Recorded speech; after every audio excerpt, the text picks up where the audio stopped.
Boa noite mais uma vez. É pela graça de Deus que estamos aqui para iniciar uma nova série de sermões, dessa vez no livro de Êxodo, o segundo livro do Pentateuco, assim chamado os 5 primeiros livros da Bíblia atribuídos a Moisés. Nessa noite nós vamos examinar o texto de Êxodo capítulo 1. Todavia, a Bíblia será aberta em vários momentos distintos e a irmã que está aqui vai nos ajudar em cada momento onde as citações bíblicas forem feitas. Você pode abrir a sua Bíblia nas citações e conferir, não há nenhum problema. Mas para que o sermão possa ter um andamento um pouco mais ágil, estaremos usando esse recurso que pode ser e vai ser de ajuda. Êxodo capítulo 1 traz a narrativa do povo de Deus.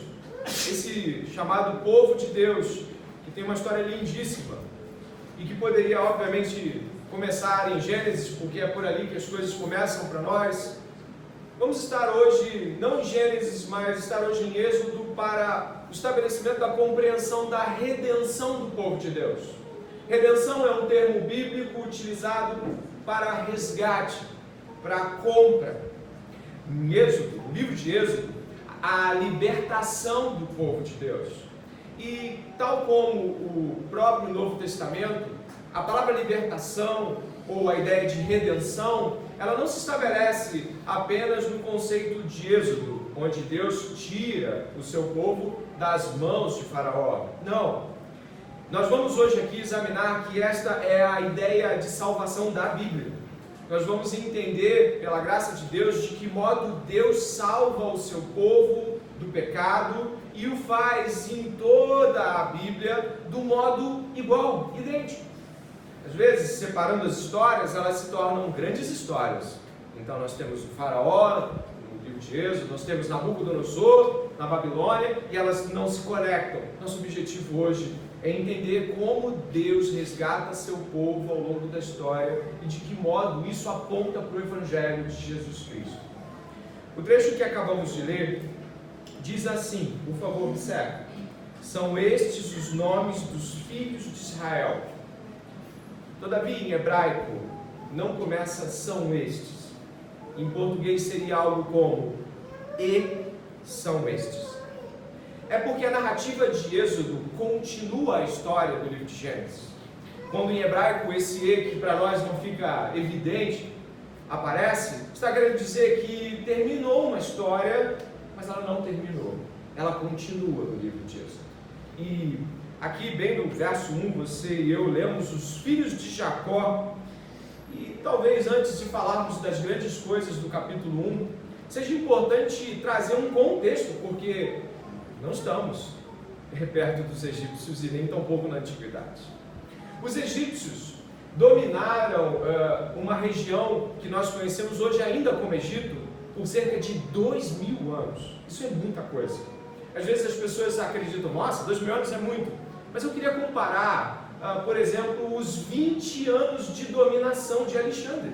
Sim, Alexandre o Grande esteve apenas 20 e poucos anos à frente da região da Grécia e da Macedônia. O Império Romano, o famoso Império Romano dos Césares, não durou 500 anos. Logo, quando nós falamos que o Império Egípcio, que nós estamos assinalando como pano de fundo da nossa história de hoje, ele durou 2000 anos. A primeira coisa que eu queria ressaltar aqui é de que estaremos lendo o modo como Deus resgatou o seu povo do maior, mais longo e mais intenso império que a Terra jamais conheceu. Não vimos nada parecido depois, não houve nada parecido antes. O Império Egípcio, a unidade, a força, os exércitos, a grandeza econômica, a compreensão de mundo, a cosmovisão, a avassaladora durou 2000 anos. Isso já nos traz uma ideia de que Deus estava nos mostrando o seu poder diante da maior nação que a Terra já viu. E para isso, ao observar que esse povo esteve 430 anos, dos 2000 anos que falamos, 430 anos, o povo de Deus esteve lá, escravo, cativo de Faraó. É importante também resgatar essa história. Deus chamou um homem chamado Abraão, ou ainda Abrão. Esse homem, ele foi chamado por Deus, escolhido por Deus. E quando nós lemos aqui, observe por favor, esses são os nomes dos filhos de Israel, e aí você começa a encontrar o Rúben, o Simeão, o Levi. Vai chegar no final, no verso 5, você vai encontrar o nome de Jacó. Você achou aí também? Jacó era filho de Isaac, e Isaac, filho de Abraão. Logo, a história que nós temos aqui é a história de Abraão, Isaac e os filhos de Jacó. É uma história continuada. E aqui eu marco o primeiro ponto. O Abraão, esse que não está escrito aqui, mas que começa uma história em Gênesis capítulo 12. Em Gênesis capítulo 12, Deus chama Abraão. Deus escolhe um idólatra. Por favor, marque isso no seu coração. Deus chama um idólatra, um homem que não conhecia a Deus, e Deus o separa. O texto bíblico assinalado diz isso. Olha o que o Senhor diz a Abraão: sai da sua terra, da tua parentela e da tua casa, do seu pai, e vá para a terra que lhe mostrarei.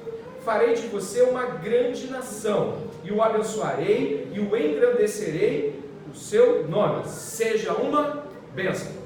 Pai, primeiro ponto: Abraão nada fez por merecer tal escolha.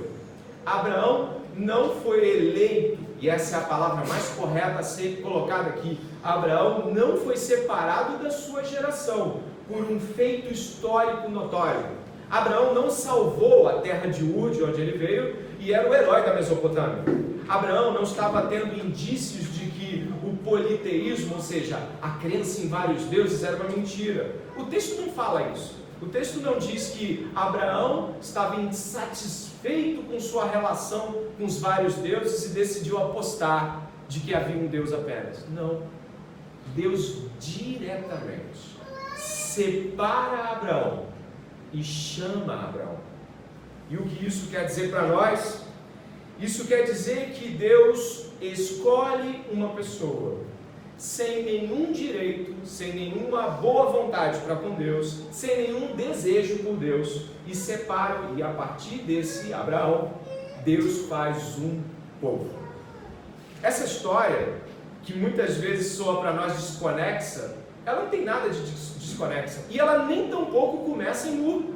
Em Efésios capítulo 1, verso 4 a 6, olha o que diz, não somente sobre Abraão, mas sobre qualquer pessoa que Deus decidiu salvar. Leia em voz alta, por favor.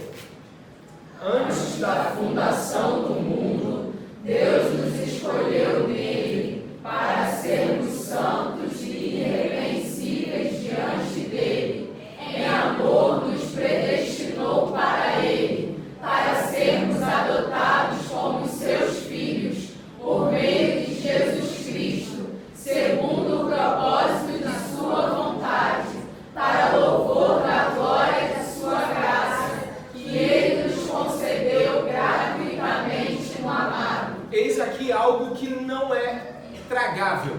Eis aqui algo que não é palatável. O nosso paladar não se identifica muito bem com textos como esse, a não ser pela vontade de Deus, a não ser pelo Espírito de Deus. Abraão foi escolhido desde antes da fundação do mundo, para que nele Deus fizesse seu povo. Ele nos escolheu nele. Abraão foi escolhido nele. Isaac foi escolhido nele. Jacó e seus filhos foram escolhidos nele. E se você é salvo, se você tem Jesus Cristo, se você em casa louva a Deus, se você enquanto está lavando louça, se dobra diante da presença de Deus e chora diante do Espírito Santo, se você quando está diante de um leito e está orando, saiba, Deus escolheu você e se revelou a você e amou você antes que você nascesse e fizesse bem ou mal. Essa realidade traz a Abraão, Isaac e Jacó um tremendo peso de honra, de graça e beleza que não pertencem a eles, mas foi atribuídos a eles. Qual é a grande dificuldade? A primeira delas é estar diante de um Deus que escolhe. Quando estamos diante da escolha alheia, preste bem atenção, quando estamos diante da escolha alheia, e essa escolha não pode ser sequer influenciada por nós, fica dentro de nós um senso de, uau, Eu queria ser escolhido, mas eu não sou. Mas eles têm outros problemas. Em relação à salvação, ser escolhido era algo que você não queria. Isso parece não ficar muito claro aos olhos de pessoas que não têm Jesus Cristo. Quando nós falamos que Deus salva uma pessoa, nós estamos falando que Deus salva uma pessoa que não queria ser salva, que não desejava ser salva, que nem corria pela mente dela fazer parte do povo de Deus. Ela estava bem nos seus planos. Ela tinha um esquema para a vida e esse esquema funcionava. Deus a resgata da sua loucura. Não é estranho, e não deveria ser estranho para aqueles que são salvos, dizerem assim: caramba, preguei o evangelho, mas a pessoa sequer deu ouvidos. Nossa, eu preguei tão direito, eu preguei explicando que Deus é bom, que Deus é justo e que ela deveria se voltar para Deus e se arrepender dos seus pecados. Por que ela não se arrependeu dos seus pecados? Ela não quer se arrepender dos seus pecados. Se Deus não foi puxar, ninguém pega na mão dele. Se ele vamos analogicamente pensar que Deus fizesse assim como muitos pensam, sabe? Ele faz assim lá de baixo, olhe para minha mão, e ele estende a mão. Se ele fizesse isso, e se assim fosse a Escritura, ninguém pegaria na mão dele. Essa é a realidade da Bíblia. Um Deus que escolhe, apesar de não desejarmos ele. Quando Deus desvenda os nossos olhos para a sua escolha amorosa, o nosso coração se entrega a uma alegria muito grande, porque nós olhamos de que loucura viemos, e quando estamos nele, reconhecemos que jamais poderíamos ter desejado ele. Estranho para mim é quando o crente fica assim: poxa, por que ele não quer Jesus? Você também não queria. Você também não desejava. Essa história pode escandalizar pessoas, mas Romanos capítulo 9, verso 14 e 16, falando sobre a escolha divina, e você pode ver no contexto que é isso que ele vai falar, sobre Deus escolher pessoa por seu divino propósito e sua boa vontade, diz assim: que diremos então? Que Deus é injusto? De modo nenhum. Mas ele diz a Moisés: terei misericórdia de quem eu tiver misericórdia, e terei compaixão de quem eu tiver compaixão. Leia comigo a parte negra. Assim, pois, isto não depende de quem quer ou de quem corre, mas de Deus que tem misericórdia. Estamos nas mãos de Deus. Estamos completamente nas mãos de Deus. O que Deus está dizendo aqui é: se eu não exercer boa vontade, ela não parte de você. E nesse ponto, o texto de Efésios, o texto de Romanos e o texto de Gênesis 12 nos mostram algo que precisa ficar muito claro para nós. Deus escolhe pessoas para salvar, e Ele o faz livremente, e Ele o faz soberanamente, e Ele o faz de tal modo que nenhum de nós possa dizer que teve parte na nossa salvação. Ele faz de tal modo que ninguém que é salvo possa dizer: eu sou uma pessoa boa, eu sou uma pessoa que merecia a salvação. Isso pode cair de maneira até muito normal, é como se fosse assim, para quem já conhece esse tipo de doutrina, pode parecer algo muito comum, mas em geral as pessoas acreditam que fizeram algo com o qual Deus se agradou, ou que conhecem pessoas, parentes, amigos, que são boas pessoas, e costumamos usar esse termo: é uma boa pessoa, ele parece ser uma boa pessoa, parece que ele tem Deus, ele faz coisas boas para os outros, ele abençoa, ele ajuda, ele presenteia, ele paga as coisas em dia. Isso parece ser um discurso normal. Abraão não tinha nada que oferecesse a Deus, tal como Isaac, tal como Jacó e tal como nós. Estamos, assim como eles, carentes da eleição e da necessidade que temos de que Deus olhe para nós com boa vontade. E essa é a minha vontade como pregador esta noite: dizer, você está nas mãos de Deus. Grite, esperneie, faça o que quiser, está nas mãos de Deus. Isso não move Deus. Mas o que acontece depois que descobrimos que o plano de Deus não começa porque Abraão fez algo bom? O plano de Deus começa na eleição, e quando ele se revela ao longo da história, e vamos de volta a ela, nós conseguimos ver uma segunda parte que fica muito clara.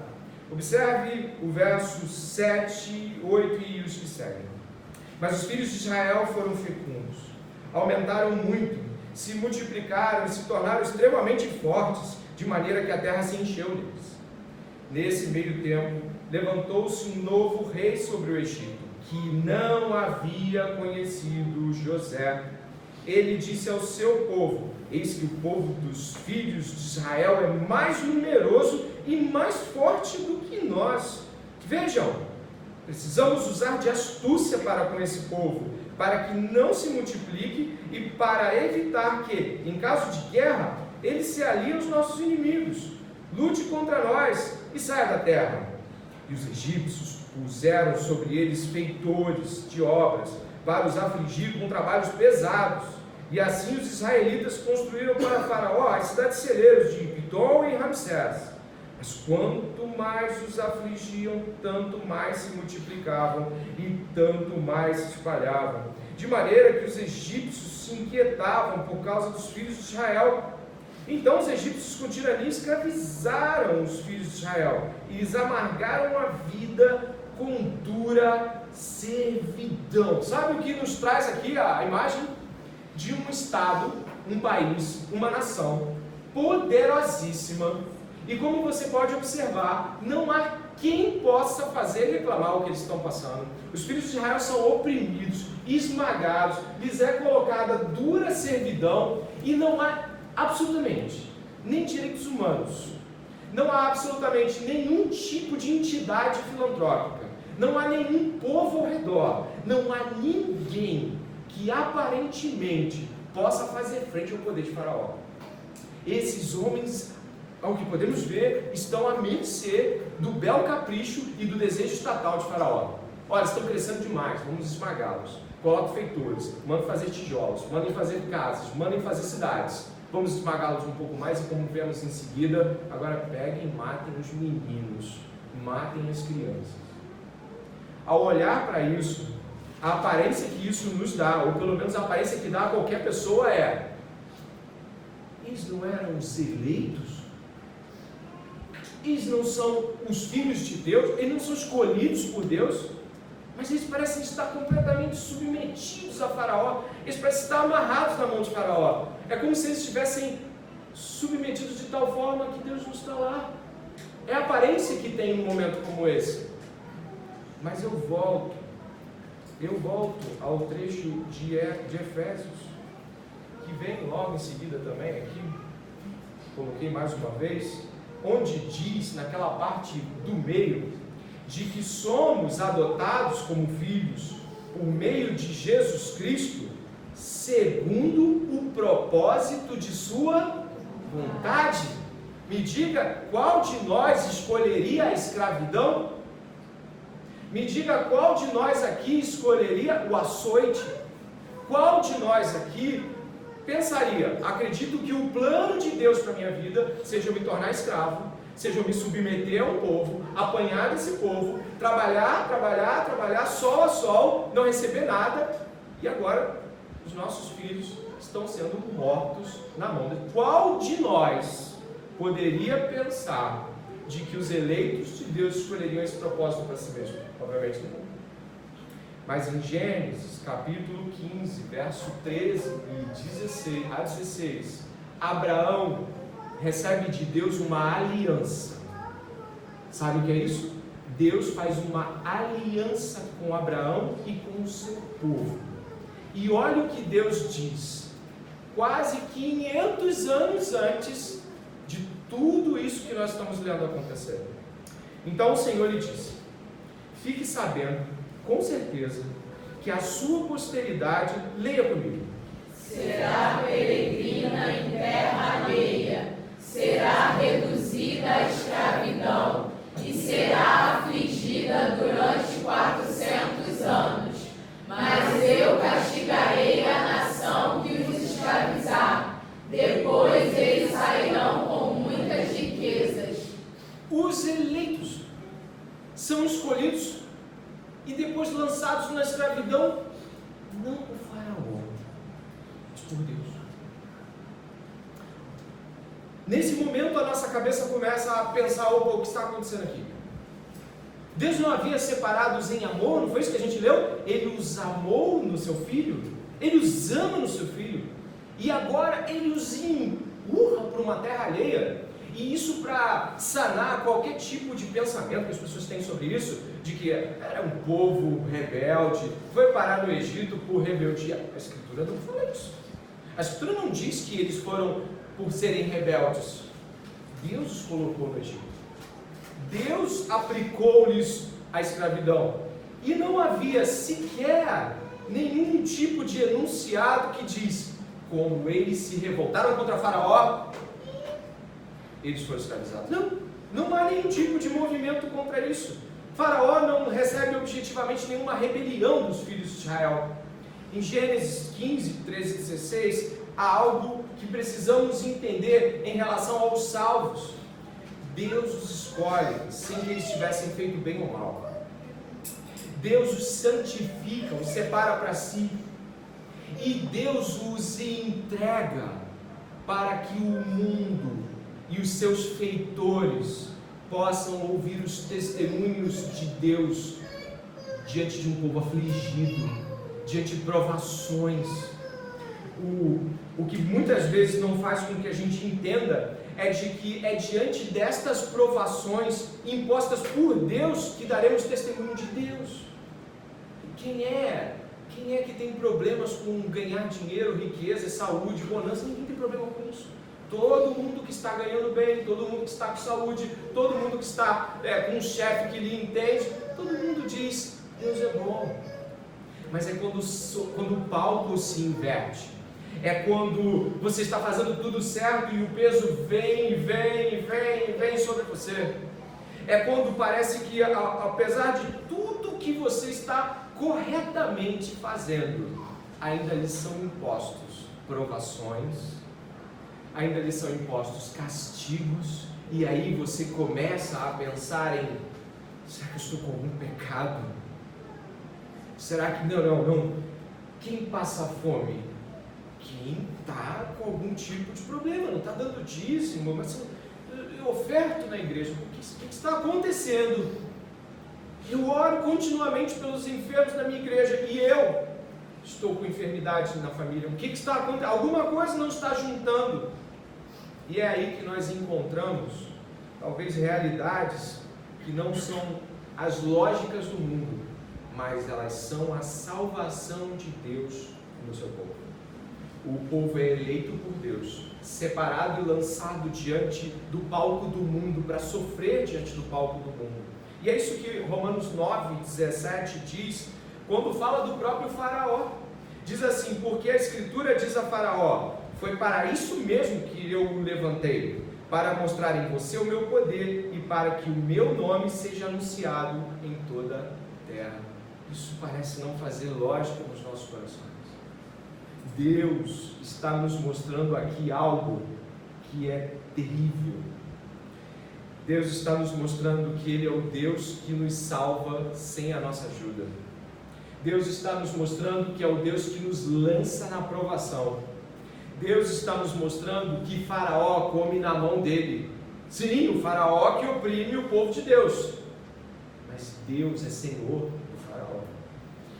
E essas três questões, quando se juntam, mostram esse palco da redenção. Todos estamos nas mãos de Deus, inclusive nossos opressores, inclusive aqueles que nos ofendem. Só estão nos ofendendo em nome de Deus, que Deus permite. Só estão nos oprimindo porque Deus coloca eles para nos oprimirem.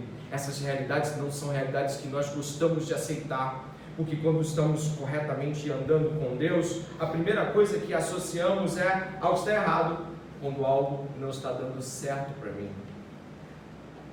Abandone essa ideia essa noite. Deus nos prova. E Deus nos prova de tal forma que, tal como provou o povo em Israel, pode nos impor duras perdas. Quando eu penso nessas mulheres com os seus filhos gritando por morte, imagine crianças sendo cortadas diante dos seus olhos, e é como Abacuque gritando: cadê o Senhor? Mas Deus está com seus propósitos, são propósitos escandalosos para o mundo, mas Deus está efetivamente trazendo a redenção para o seu povo. Qual é a nossa dificuldade? Formamos um Deus que nos dá coisas boas e tempos fáceis, coisas tranquilas e suaves. Mas esse não é o Deus da Bíblia, esse não é o Deus de Israel, esse não é o Deus que é Pai de Jesus Cristo. E aí novamente eu lhe pergunto, baseado no verso 11 e no verso 14 aqui de Êxodo 1, havia alguma falta, alguma coisa que os hebreus estavam fazendo, havia alguma coisa de errado neles, eles estavam roubando o faraó. Olha o que o verso 11 a 14 nos diz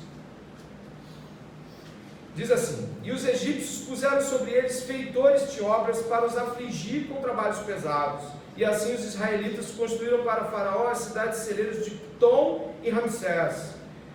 Quanto mais os afligiam, tanto mais se multiplicavam, e tanto mais se espalhavam, de maneira que os egípcios se inquietavam por causa dos filhos de Israel.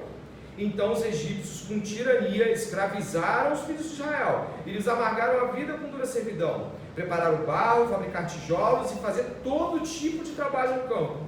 Todo esse serviço lhes era imposto com tirania. Não há uma falta, não há uma vírgula que você diga assim: eles faltaram com o faraó. Mas essa é a história.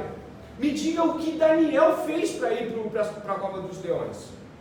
Daniel não tinha uma falta sequer. Então aqueles homens que queriam que Daniel fosse morto, diz a história do profeta Daniel, eles falaram o seguinte: a gente não tem nada para acusar Daniel, só tem uma coisa, ele ora a Deus para eles explodirem, então vamos pegar isso.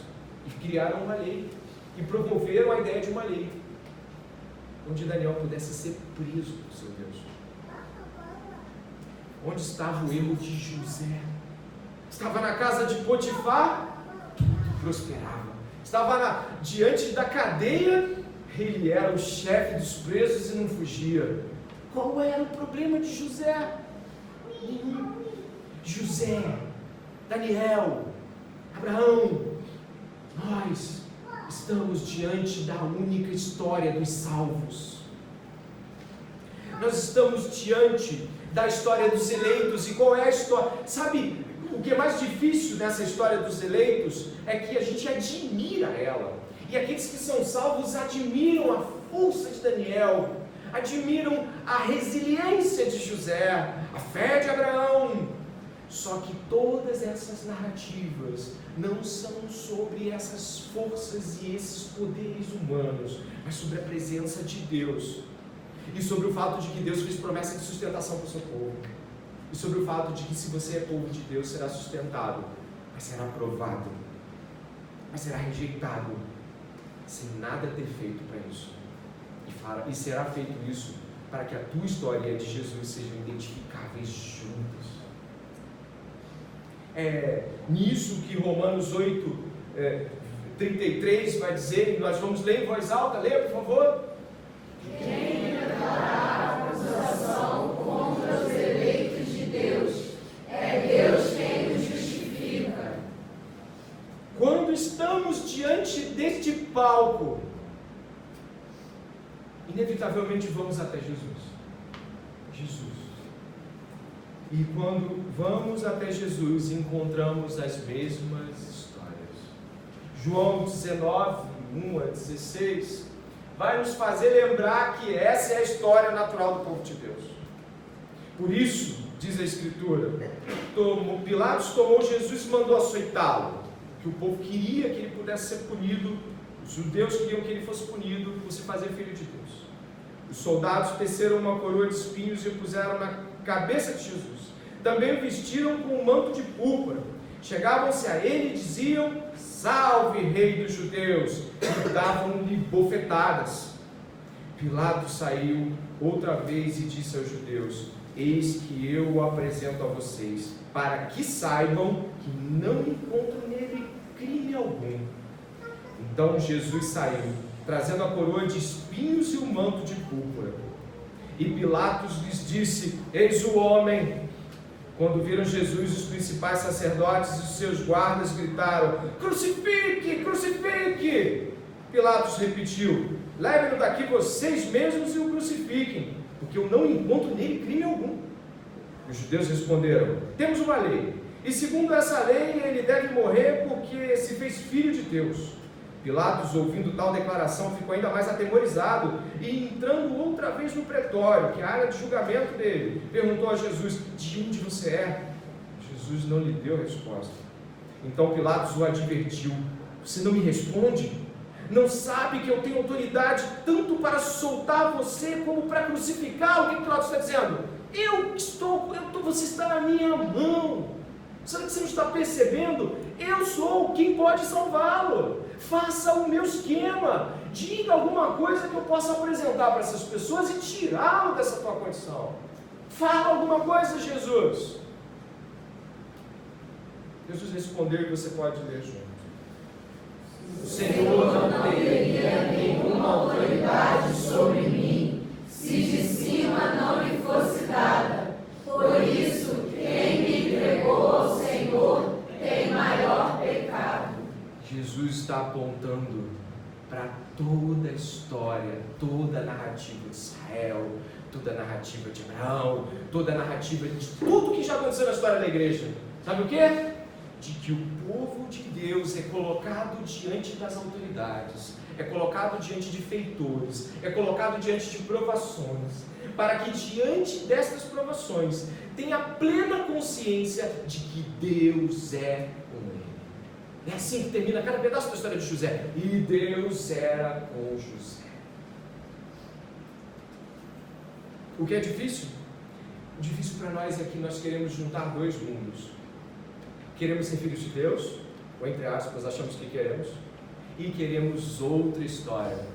Não a história das provações, não a história do esmagamento, não a história onde seremos ridicularizados, zombados, rejeitados, humilhados. Não. Mas sabe qual é o nome dessa história? Evangelho. É a história da redenção.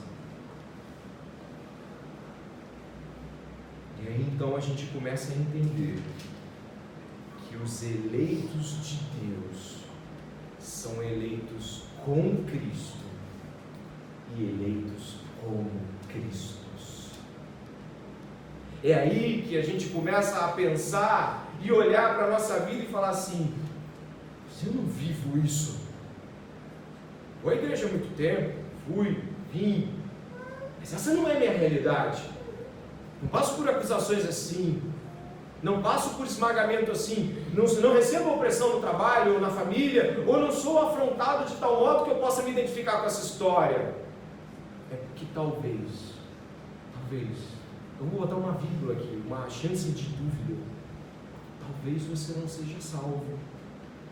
E as perseguições, que são traço fundamental dessa aprovação em nome de Jesus, elas não acontecem porque existe uma vida que tu vive, que não é a vida dos eleitos de Deus.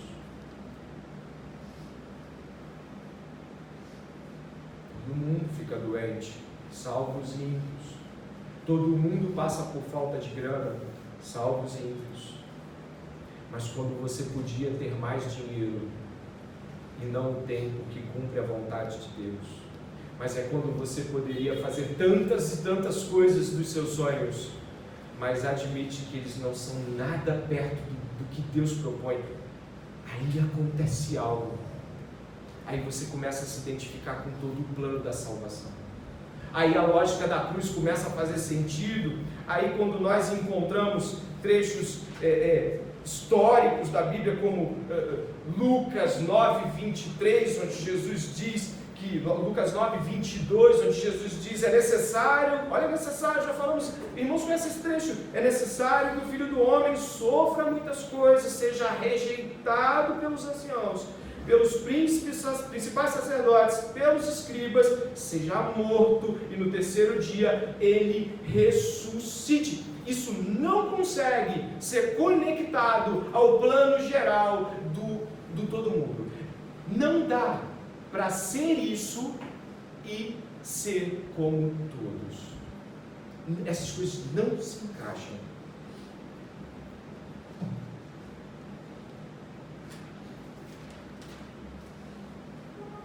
Alguns usam o termo aceitar Jesus. Tá?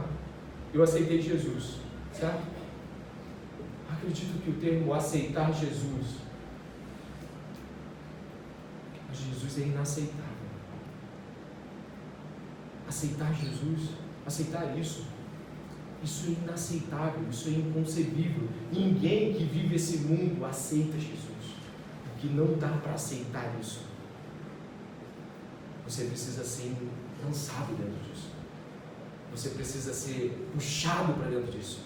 Você precisa ser rasgado ao meio e colocado diante da vontade de Deus. Ela não é aceitável, ela é escândalo para o mundo.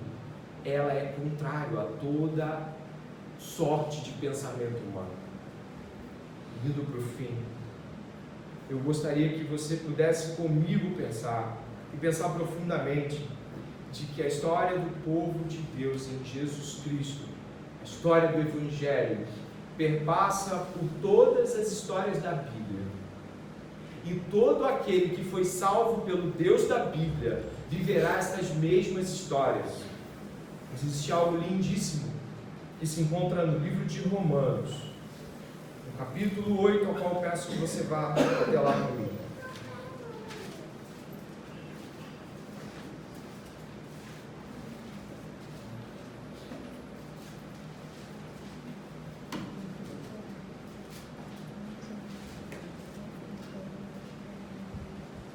Romanos capítulo 8.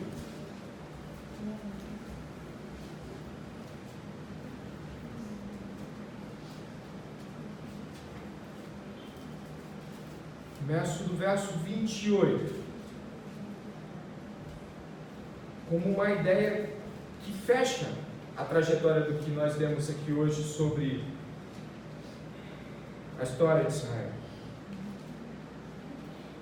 Sabemos que todas as coisas cooperam para o bem daqueles que amam a Deus, daqueles que são chamados segundo o seu propósito.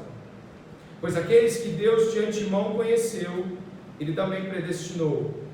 Agora, leia esse trecho. Para serem conformes à imagem de seu Filho, a fim de que Ele seja o primogênito entre muitos irmãos. Você leu? Conforme a imagem de seu Filho. A vida do Filho de Deus é a imagem correta da vida de qualquer outro Filho de Deus. E seguimos dizendo, e aos que predestinou, a esses também chamou. E aos que chamou, a esses também justificou. E aos que justificou, a esses também glorificou. Que diremos, então, à vista dessas coisas? Se Deus é por nós, quem será contra nós? Aquele que não poupou o seu próprio Filho, mas por todos nós o entregou, será que não nos dará graciosamente com Ele todas as coisas? Quem intentará acusação contra os eleitos de Deus? É Deus quem os justifica. Quem os condenará? É Cristo quem morreu, ou melhor, quem ressuscitou, o qual está à direita de Deus e também intercede por nós. Quem nos separará do amor de Cristo? Será a tribulação, ou a angústia, ou a perseguição, ou a fome, ou a nudez, ou o perigo, ou a espada? Leia o 36 comigo. Como está escrito: por amor de ti, somos entregues à morte continuamente. Fomos considerados como ovelhas para o matador. Em todas essas coisas, porém, somos mais que vencedores, por meio daquele que nos amou, porque eu estou bem certo de que nem a morte, nem a vida, nem os anjos, nem os principados, nem as coisas do presente, nem do porvir, nem os poderes, nem a altura, nem a profundidade, nem qualquer outra criatura poderá nos separar do amor de Deus que está em Cristo Jesus, nosso Senhor. A grande mensagem do Êxodo é a grande mensagem do Evangelho. Deus salva o seu povo, Deus separa o seu povo, Deus o aparentemente coloca como nas mãos dos outros para ser zombados, rejeitados e mortos. Mas nada separa Deus do seu povo. E a ressurreição é prova disso. Não espere que as coisas que aconteçam nesse tempo deem indícios claros de que tudo vai dar certo. Não, tudo não vai dar certo. Não aos olhos dos outros, mas aos olhos dos eleitos, sim, vai dar certo. A mensagem do Evangelho é a mensagem que Deus salva seu povo da escravidão do pecado e o torna espetáculo para o mundo. Ore comigo nesse momento. Ore comigo se você tem uma vida diferente dessa que Jesus viveu. Ore comigo se você, de algum modo, de alguma forma, se viu questionado em um modo de viver facilitado por suas próprias escolhas. Ore pedindo a Deus que a história da redenção se cumpra na tua vida.